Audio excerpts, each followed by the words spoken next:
Hi Year 11s, this is Mr. Lim here again, and this is our third video on AQS solutions, and we're going to go through precipitation reactions. Okay, so we're going to go through some definitions, using the solubility tables, predicting some stuff, and then we'll see how we go. So, the precipitation is when there's a change of state within a medium. Okay, so generally you've heard of precipitation, maybe you've heard of rain, so that's the idea that gaseous water vapor becomes liquid and then it falls from the sky. But it can also be meaning when dissolved ions, which means they're in aqueous state, they become a solid. So why would that happen? I think.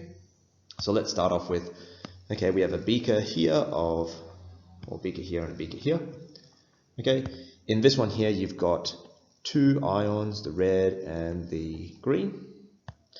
Okay, so when these two ions are combined, their solubility is quite high. That's why they're dissolved in solution.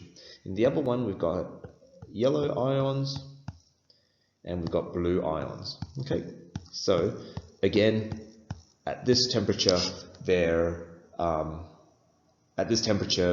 these two ions also have a good solubility. All right, but if I was to take those two and combine them into another beaker, now I would have red ions, green ions, blue ions, and yellow ions, all mixed up together. And it's possible that this combination, or the combination of, or at least, this mixture, we know that the red and green can be soluble together, and we know that the blue and yellow can be soluble together, but we're not sure. So red and green, yep, that will dissolve. Blue and yellow, yep, that's okay, that will dissolve. But what about red and blue?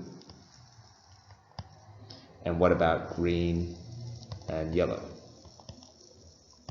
Okay, and if red and blue or green and yellow have low solubility when together, then there'll be a precipitation. Okay, when the combinations of the different ions have low solubility and then they're combined, then you will have a precipitation reaction. All right? So this solubility table tells you how to work out if something is soluble or not, and especially like at a general normal temperature. All right, so there's a soluble part, so soluble in water and insoluble in water, and this is obviously found in your data sheet. All right, so anything that's in the soluble part will be soluble unless it's an exception. All right, anything in the insoluble part will be insoluble unless there's an exception. Okay, so this is how we use it. So let's take an example of sodium nitrate. Sodium nitrate. Okay, so sodium nitrate, NaNO3. So what you're looking for is the negative ion, so that's nitrate, right? And then you look for the negative ion in the this part here, okay? And you say, okay, nitrate, it is here, and all nitrates are soluble. All nitrates are soluble, and there are no exceptions. Okay, so sodium nitrate will be soluble. Okay, what about the next one? Maybe we'll do lithium carbonate. Okay, so lithium carbonate. Okay, Li2CO3, and you've got to memorize all of your ions. Otherwise, you're not going to be able to put together the salts very quickly like that, and you need to be able to. Okay, so we're looking at the carbonate ions. We're looking here, carbonate, carbonate, carbonate, carbonate, carbonate. Here it is. Okay, it's in the insoluble one, and lithium as the positive ion is not an exception. Okay, so Li not there.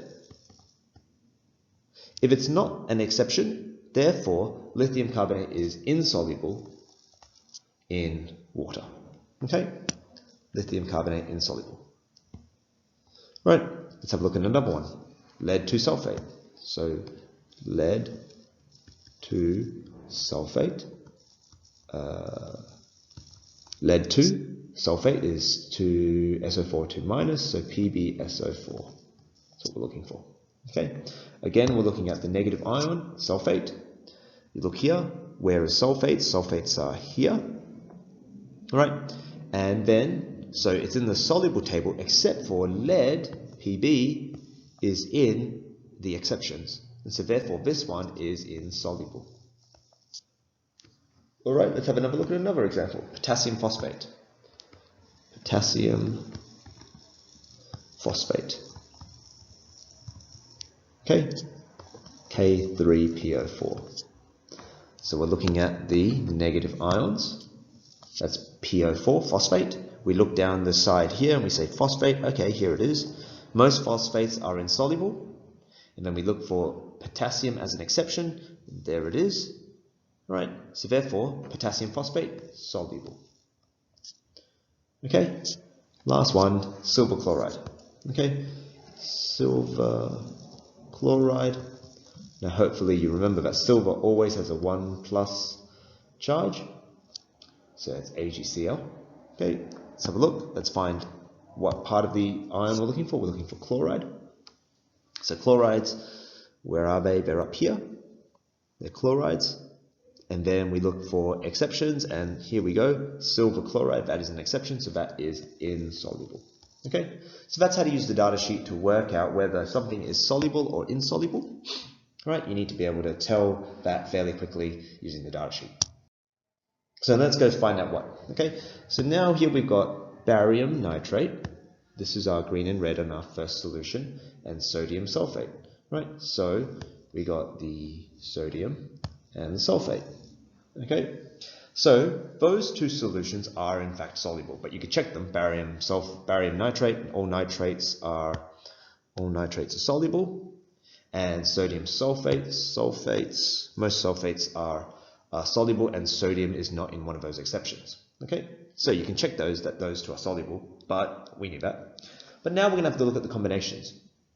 So we're going to have to look at the red barium and the blue sulfate. When together, they form BaSO4. All right. So we look at the negative ion, the SO4, and we say, okay, sulfates, they're here. And we look, is the barium an exception? Yes, it is. It's right there, and therefore it's insoluble. Insoluble. Right. And what about the sodium nitrate? So let's have a look here. The nitrate, so the sodium and the nitrate. Okay, and when we look for nitrate in the data sheet, the nitrate is here, right? And there are no exceptions, so this is soluble. So how would you write out this equation? Okay, you would have barium nitrate, barium nitrate plus sodium sulfate goes to sodium nitrate and barium sulfate,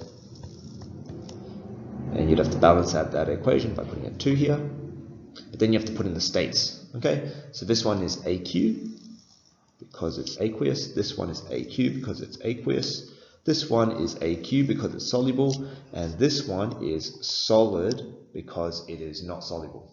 All right, and then we'll go through ionic equations later on, where you will be removing the various things that are on both sides of that equation. All right, but that's how you predict if something is a precipitate or not, and which one's a precipitate, and what the precipitate is even.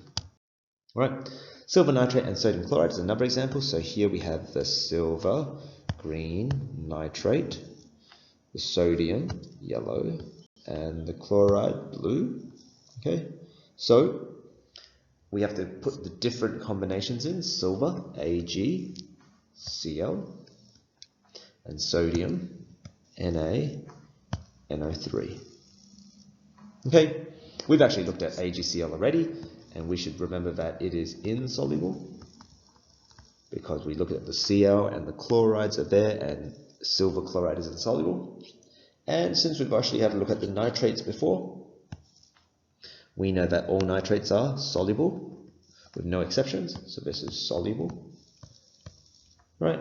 And so therefore we can write out the equation AgNO3 plus sodium chloride makes AgCl plus NaNO3, right? And then we have to write out the states. This is aqueous, this is aqueous, this is solid, and this is aqueous, all right? Okay, let's have a look. Now this is a little bit of a different activity. So you're going to try and identify solutions of nickel nitrate, lead nitrate, and sodium nitrate, which means that you've got 3 beakers. You've got A, B, and C, but you have no idea which one's which, right? But you know that one of them is nickel nitrate, one of them is lead nitrate, and one of them is sodium nitrate, but you don't know which one is which. So how are you going to do that? So first of all, you're going to have to work out something that will precipitate out or not precipitate out one of them so that you can separate them. So you think about the differences between these things, right? And the difference between these 3 solutions is the fact that the positive ion is different, because you notice that the negative ion is always nitrate. So we're trying to differentiate between the nickel ion, 2+ ion, the lead 2+ ion, and the sodium 1+ ion. Okay, so we look at this here and we say, okay, well, what kind of things will be able to separate out one of those from the others? Okay, well, you have to think of, okay, if I was to put in some sort of negative ion that will precipitate out with 2 of them but not with the other, that would be really helpful. Okay, so we look at the thing here and we say, okay, well, we see that sodium here is in fact quite soluble, because you see that sodium is always an exception and always soluble whenever you add it to hydroxides, carbonates, phosphates, or sulfides. So if we were to add, step 1, add something hydroxide. If we were to add something hydroxide, and just for argument's sake, we can just add potassium hydroxide. Right? We would be able to say, okay, a precipitate would form with the nickel and the lead, but there'd be no precipitate formed with the sodium. Okay? And so that would eliminate one of those solutions. You'd be able to say, okay, well, that one's the sodium nitrate.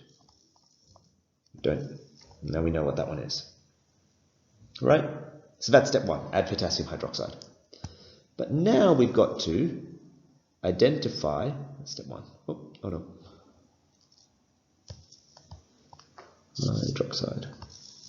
Right, now we have to identify the nickel and the lead. So we have to find a solution that will precipitate with one of them but not precipitate with the other. So we look back at our data sheet and we say, okay, well, lead is actually quite insoluble, right? Because it's in the insoluble part of the soluble part of the table as an exception. So we must just add something in which would precipitate out with lead but not precipitate out with nickel. So something iodide or something sulfate. So we can add something iodide or something sulfate. Okay? Let's just say it's potassium, because potassium iodide is soluble. Alright? So if we add potassium iodide, then what's going to happen is that there's going to be a precipitate formed when you mix it with the lead, but there'll be no precipitate formed when you add it to the nickel. Okay? So once you've worked out that, then okay, that's fine. Now you've worked out which one's the PB and which one's the nickel. And now you don't have any question marks about what each of them is, okay? Because you know each one of them, okay? So you just kind of have to work out and look at what will precipitate out with the different things that you've got present there, okay? So that's one of the examples. Another of the examples is this one here, sodium carbate, sodium nitrate, and sodium iodide. So here we have, instead of the positive ion being different, the positive ion is always the same. And we've got a negative ion that we have to differentiate between. Right?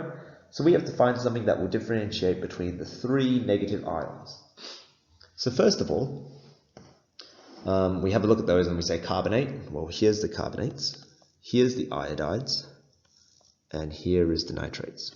Okay, so most things will be insoluble with carbonates, and most things will not be insoluble with iodides and nitrates. In fact, nothing will be insoluble with nitrates.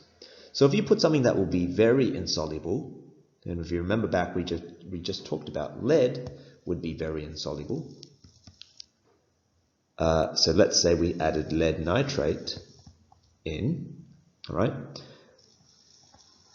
What would precipitate and what would not precipitate? Let's have a look. So lead nitrate, you would have a precipitate with the iodide and the carbonate. But there would be no precipitate with the lead nitrate because, well, it's already soluble. Okay? So if we just add lead nitrate in, okay, that will precipitate out and that will determine which one is the sodium nitrate. Okay? So sodium nitrate, solved. Don't need to worry about that one. If we add PbNO3. Okay? Now we have to differentiate between the sodium iodide and the sodium carbonate. So we know most things dissolve in iodides, or most iodides will be soluble and most carbonates will not be soluble. So we have to pick something that will not react with iodide but will react with carbonate. Okay? So as long as you don't pick silver or lead, you're good. So you can say copper chloride. Okay? If you add copper chloride, what will precipitate and what will not precipitate? So out of the copper chloride, what you're going to have is you're going to have the copper iodide. The copper iodide not precipitate, and the copper carbonate will precipitate. Okay, so that's how you would differentiate between the iodide and the carbonate from the last two solutions. And once you've worked out that, then you have the identity of all three solutions. All right. So that's precipitation reactions. All right. You just have to use a head a bit, and you have to look around and see what is present there for you to work out the things. That's all.